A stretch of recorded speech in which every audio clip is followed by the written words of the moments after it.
it's your girl Stephanie. Welcome and welcome back to Quilting Beauty and Books, my corner of YouTube. I pray that you and your family are all doing well today and that you enjoy today's video. As you can see by the title below, we are already in the month of June, halfway through the year. And 2020 has come, beat everybody up. This year was not the year for anyone.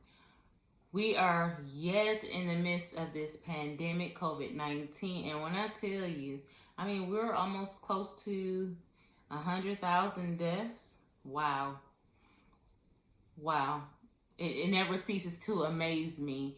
And then I'm not going to even get on my bandwagon how I feel about what people are doing right now, because this video will be way longer than it need to be. Okay, but if you are one of them people who can't get their high part somewhere and sit down so this virus will stop spreading, let's talk down in the comments below. Because you got my nerves tore up, okay? Get somewhere and sit down. Shoot. Anyway, yes, if you guys, seriously, if you've known someone or lost someone due to COVID-19, please go ahead and leave that in the comments below so me and my family can keep you all in prayer. Now let's get to my handy dandy calendar. Isn't it cute? Every time I look at it, I smile. And I'm not really kind of I don't have to have everything floral, but this is just so cute. It just makes me smile. So, anywho, onto the calendar. Let's start off with devotion. I am torn between two books.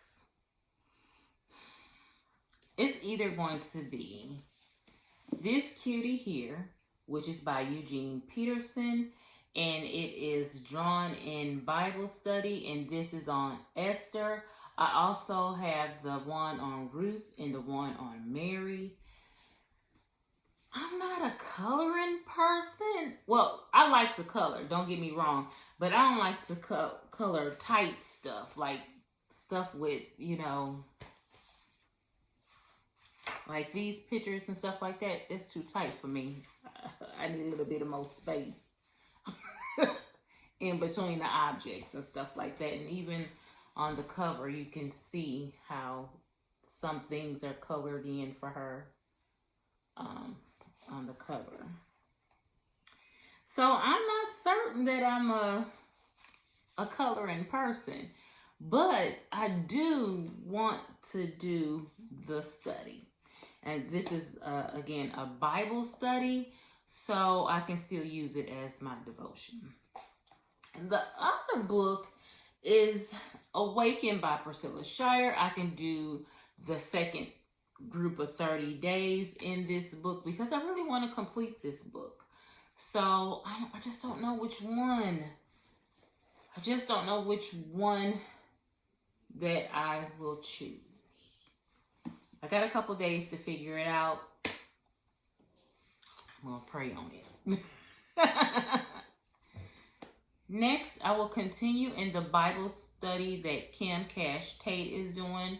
It is a part of her Cling study, and it is the book of Revelation. I will link her channel above. And yes, that is the book of Revelation. I was nervous going into it and still nervous today, okay? So I will continue that. Again, I got some great videos lined up for the month of June. I'm gonna pick up on one of Nay's series that she was doing, which was her testimony series. I'm gonna start mine. I have a book haul coming. I was hoping that the books would have arrived already, but they have not, thanks to COVID-19. And actually, Christian Book did not open back up until the 18th of May. So they're really, really behind. And I remember when I called them And I didn't have a reason to call them. I wasn't ordering anything. In fact, I was hoping that they were open because the website said that they were opening on the 18th. I called on the 18th first thing in the morning, and I just told her, I was like, I didn't want nothing. I just wanted to let you know that I was praying for you guys, and I hope everything is okay on your side. And she started crying. So when you do things that God tells you to do, spirit-led things and stuff like that, you never ever know whose life you're going to impact. Because I'm certain the phone calls that they probably would have been getting were probably, where's my stuff? When you gonna order it? I ordered it 2 weeks ago. Okay, yeah, we've been closed. No one's been here.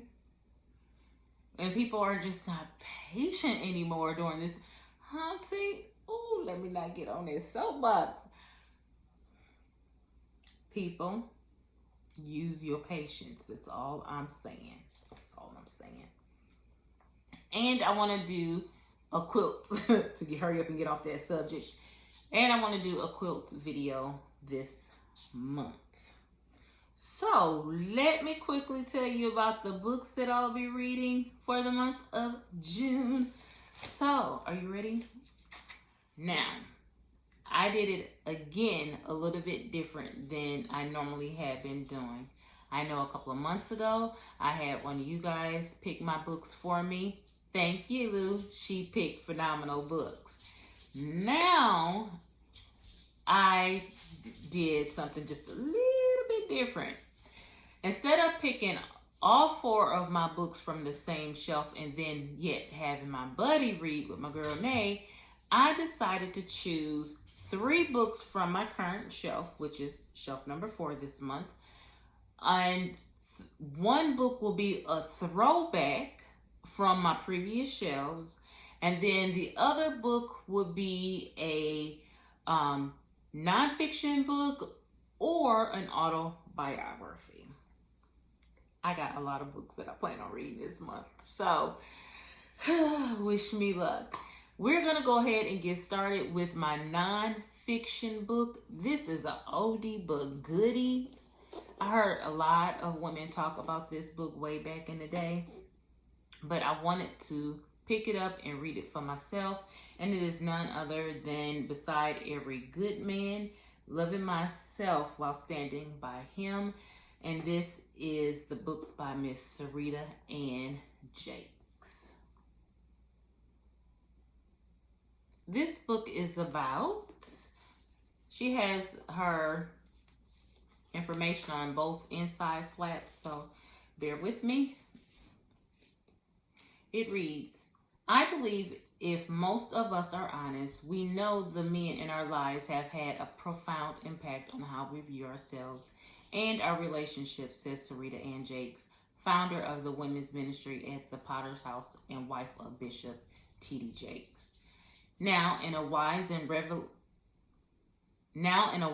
revealing book, she takes women on a journey into their souls, revealing their choice and their place in God's plan. Besides every good man, a child adoring her daddy, a teen with her first boyfriend, a single woman embracing who she is, a bride entering a relationship, a mom struggling love and work, a widow facing a season of solitude. In this moving and interactive guide, Sarita Jakes helps you take an eye-opening look at your past and present, heal the broken places, strengthen your faith, and reach for happiness. With prayers, scripture, and thoughtful reflections, Sarita leads you through this book in 4 powerful sections. I stand without him. Explore your memories of growing up female, finding an identity, and interacting with fathers, brothers, and male peers as you face secrets and take a fresh look at your past. I stand before him. Learn how God can guide you to a fulfilled life, both spiritually and physically, whether as a single woman or with an intimate partner. I stand beside him. Discover how you can retain your sense of self in a supportive marriage and encourage your husband's dream while you find your own. I stand beyond him. Gain insights on how you can heal after death or divorce and stand tall as a whole person. Bringing together your own life experiences as well as insights gained during her ministry, Sarita believes every woman can see her beauty and strength through the Creator's eyes and build a rich, full future beside every good man in her life. So again, this is besides every good man. Now, I know her daughters had cute like covers and books and stuff like that. And again, this book was back in, let's see, 2003, so they weren't doing that back then. They just had the regular books. But this color is so cute. If I can spray paint or paint, as Nay taught us over on her channel, how to paint the edges of this book, I will either do it a gold. I think it had to be a gold because that blue would be too much. So a gold. But I wish it was this blue all over, or gold all over, and then a blue on the lettering, and then I could have did that pretty blue. But anyway, that's neither here nor there.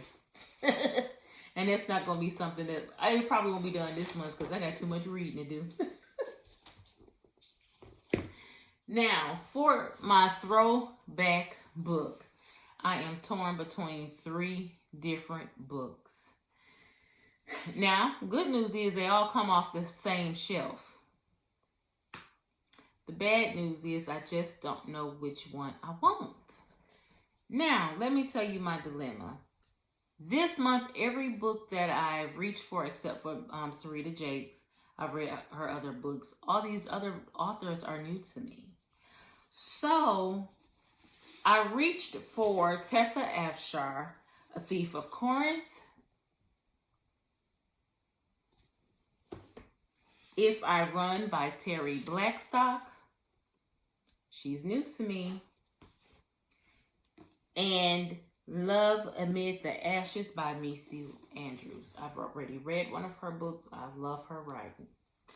So, I don't know if it's going to be all new books for all new fiction book authors, or just in case all them other ones suck, I need to, go reach for something comforting.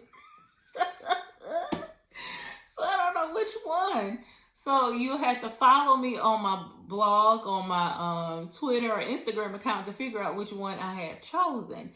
But in the meantime, I'm going to read the back of the book so you'll know what the books are about. Let's start off with Love Amid the Ashes. Who knows, by the time I finish reading these 3 back covers, I have a book. So wish me luck. It reads, when her beloved grandfather Isaac dies, Dinah must follow his final command. Travel to Job's household to marry his son. After Job's world comes crashing down, Dinah finds herself drawn to this great man brought low. Will she seek to fight for his survival? It just don't, that sounds good. The next one is Thief of Corinth by Tessa Afshar. Now, if I read this book, that means I will have read all of her books that I have so far. And the only one that I have not read is her new one, Daughter of Rome, which is in, I believe, it is in my book haul that's coming up. It's in my order that I had with Christian books. So the back cover reads, First century Corinth is a city teeming with commerce and charm. It's also filled with danger and corruption. The perfect setting for, guys, I can't pronounce this girl name. I'm going to put it up on the screen. I'm just going to call her Aerie for right now. For Aerie's greatest adventure.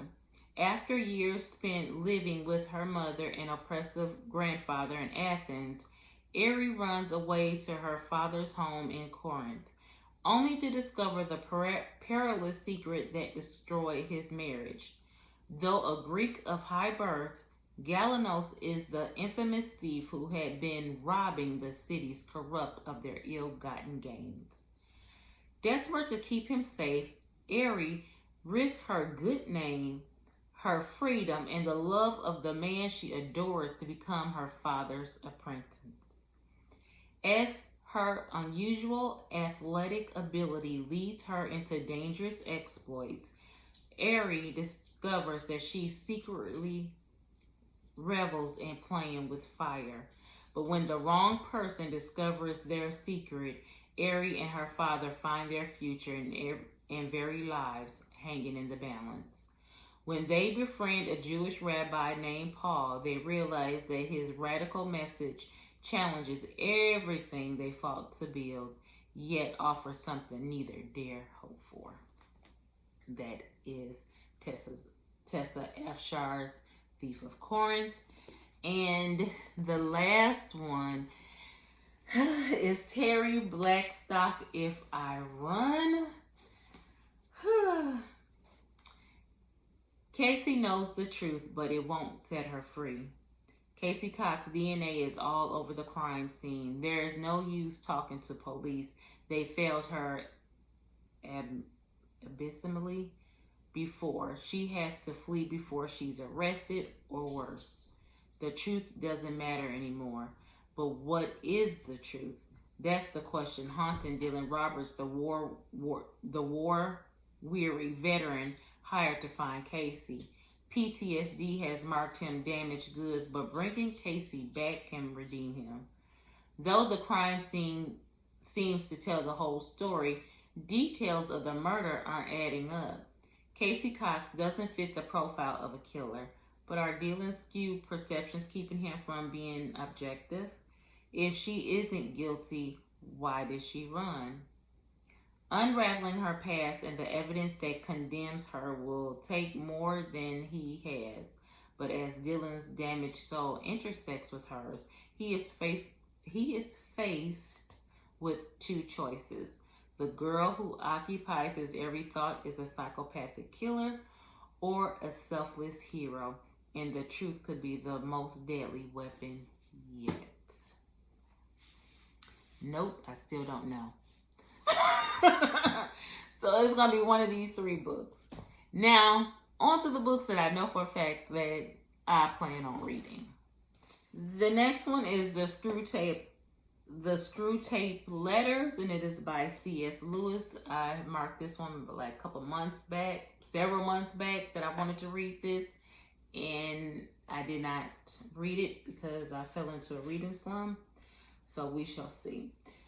This classic has entertained and enlightened readers the world over with its sly and ironic portrayal of human life and foibles from the unique vantage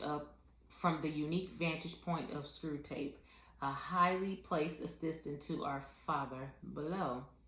At once wildly comic, deadly serious, and strikingly original, C.S. Lewis gives us the correspondence of the worldly wise devil to his nephew Wormwood, a novice demon in charge of securing the damnation of an ordinary young man. The Screwtape Letters is the most engaging account of temptation and triumph over it ever written. So that is this book. I don't know why I chose this book this month. I don't know why, but I can't help but believe that the cover had a little bit something to do with it because it is just too stinking cute. It is called The Enlightenment of Bees, and it is by Rachel Linden. Very cute. The back cover reads, at 26, apprentice baker Mia West has her entire life planned out. A craftsman cottage in Seattle, a job baking at the Butter Emporium, and her first love, her boyfriend Ethan, by her side. But when Ethan declares he needs some space, Mia's carefully planned future crumbles. Feeling adrift, Mia joins her vivacious housemate Rosie on a humanitarian trip around the world funded by a reclusive billionaire. Along with a famous grunge rock star, Rwandan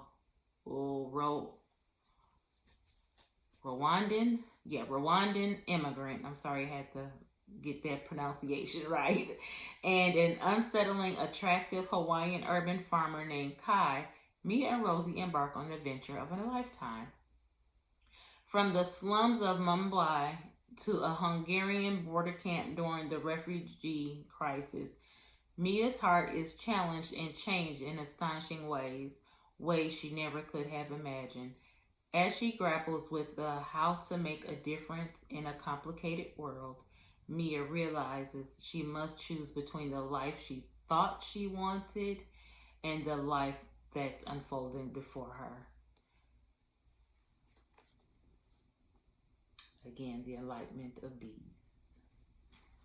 And the last book, I had to get a little bit of my medical fix on, and this is Love Inspired Suspense and His Intensive Care Crisis by Karen Kirst.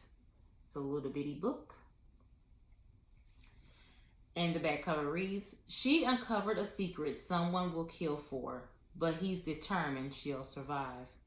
Reporting missing narcotics lands nurse Audrey Harris and her patients in the crosshairs of a ruthless thief.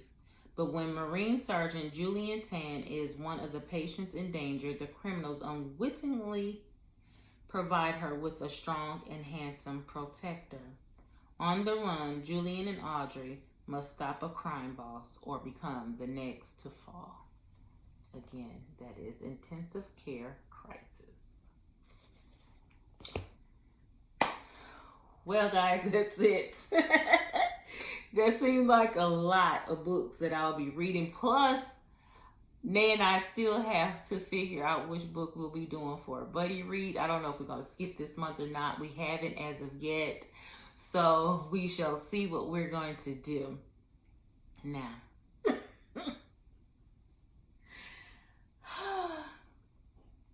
guys, stretch your hands this way. Pray for your girl. Pray for your girl, because this is a lot of reading. Right? But anyway, that's it for today. Go ahead and like and share this video. Go ahead and subscribe. What are you waiting for? Click the bell so you'll be notified of any upload that I do. Follow me over on Twitter, Instagram, and over on my blog, all with the handle Quilting Beauty and Books. And as always, guys, until the next video, be blessed. Bye.